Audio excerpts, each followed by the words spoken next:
The Centennial Exposition drew in over 10 million visitors, which makes sense because the fair had the largest fork and knife in the world, but it was not enough to make a profit, which means that someone wasn't charging enough to see the largest fork and knife in the world. The group enters a room filled with tapestry displaying the story of the Black Cauldron. The guide then describes the film's plot, an integral part of the spiel considering that no one watched the film. Epcot. Miracles from molecules around us everywhere. There are miracles from molecules in the earth, the sea, the air. A powerful rat named Charles Entertainment Cheese. After passing by trees and concrete, guests entered the first show scene of Submarine Quest, which was that of a deep-sea coral reef. This scene is supposed to be in the Twilight Zone, a zone that is so deep below the surface that sunlight cannot reach it. Of course, the ride represents this in broad daylight with two screens that briefly display an octopus. Whoa, that octopus was totally camouflaged! After the Twilight Zone was the Sunlight Zone, where guests saw eels. California-themed theme park to be located in the already California-themed California. Apparently, no one had learned anything from the opening of Club Disney, which learned nothing from the opening of Euro Disneyland. They would find a partner in a familiar entertainment company that starts with a D. That's right, Dreamworks. The grand opening ceremony was star-studded. Aquaman was there, Wonder Woman was there, and of course the Green Lantern himself was there. In brightest day, in blackest night, in spandex that hide nothing from sight. Maybe somebody would bring a guitar and play some tunes.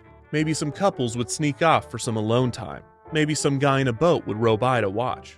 Everyone loves a picnic. Does he look familiar? No, it's the sign. It's the Kennywood sign. You can meet the sign. This is not merely to engage in the immature humor of the classic low blow. The only ball busting going on here was that of the ride. The reports of crotch botches plagued the ride's reputation.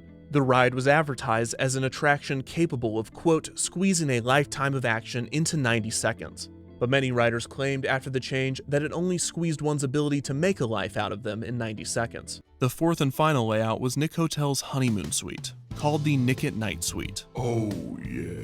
This included a heart-shaped whirlpool, mood lighting, scented bath lotion, an extra-large shower, Shower for two, baby. and only one private bedroom. Leave those kids at home. For some reason, these rooms didn't last very long. From such forward-thinking brands as Richfield Oil, Monsanto Chemical Company, and the National Lead Company, which owned Dutch Boy Paints, the lead paint of the future. In short, every character at the Nick Hotel looked like they were on drugs at all times. Characters appearing at the resort included SpongeBob, Squidward, Sandy, Patrick, Mr. Krabs, Dora, Boots, Diego, Blue, Danny Phantom, Aang, Cosmo, Wanda, Jimmy Neutron, Angelica, the Power Rangers, Teenage Mutant Ninja Turtles, Millie and Geo of Team Umizoomi, Ming Ming Duck Ling, Fanboy and Chum Chum,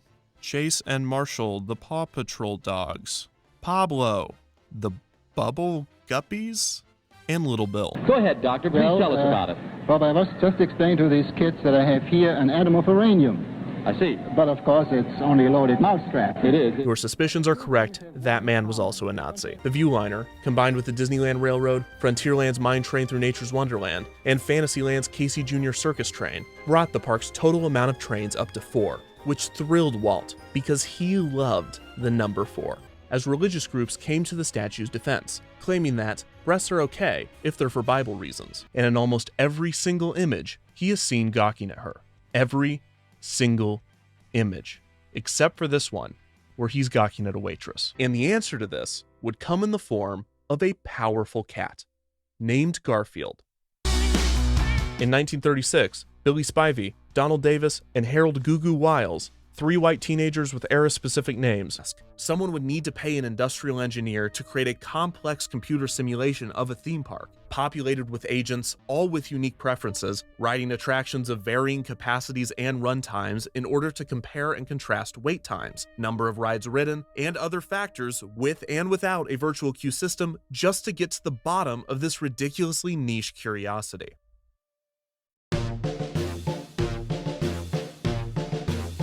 Everybody's drunk. Riley Thompson's riding a horse into a pool. These were a mix of tubes, slides, ball pits, nets, stairs with steps taller than your body, socks with holes in them, vomit, disinfectant, those net bridges that your feet would get stuck in, a kind of terrifying helicopter thing where the mean kids would jump up and down and it would shake a lot. The open slides with only like one hill, which was just a waste. I mean, I climbed all the way up there. I'm gonna take the tube slide. And rug burns. This was not just a few incidents, and much more than merely a trend. It was a full-blown daddy epidemic at Kittyland. One guest succinctly exclaimed, "This is divorce land." Bradley himself admitted, this is very much a daddy park. Don't forget this. It's the law of the universe that the strong shall survive and the weak must fall by the way. And I don't give a damn what idealistic plan is cooked up. Nothing can change that. My God, who approved this? This encouraged couples to hold one another in the darkness at a time where any public physical touching was considered taboo. That behavior was reserved for the privacy of the home, or the giant elephant brothel a few yards away. One thing both sides did agree on was that, given the animator's talent, the picket signs were very well done. It is possible that the loss of one of his best friends and one of his final connections to his fair had caused him to die from pure grief. But it was probably either the colitis, the diabetes, the foot infection, or the food poisoning, or speculatively, a combination of any of those four things. 18-year-old George said, quote, "The videos are sure hot and the live band is really great." 14-year-old Chris said, quote, "My friends are here. The lights are really weird." 15-year-old Shannon was more critical in her review, saying, quote, "They need some slow dances." 16-year-old Robert praised the new edition, explaining, quote, "I like the females here. There are lots of females." Within the Disney parks, there has become a class system, just like in the real world, except for this one is silly, mostly inconsequential, and you aren't forced to live in it like a nightmare you can't wake up from. In hindsight, this was akin to Radio Shack investing in Toys R Us. What, too soon? In its first year, Tokyo Disneyland expects 10 million visitors. The mouse biz is big biz in Tokyo these days. Now, if they'd only buy our Chevrolets. That casual racism is scarier than any jump scare I could come up with. She scoffed, quote, "You can't dance on Space Mountain." In the summer of 1986, 17-year-old Gina said, quote, "I even broke my leg here running to the dance floor exactly a year ago today and spent New Year's here in a wheelchair." The video started as a Ken Burns-style theme park documentary in a similar vein to other YouTube channels that I'm completely blanking on. Look, I can't think of another way to say this. A lot of you were gay in the Garfield Dark Ride.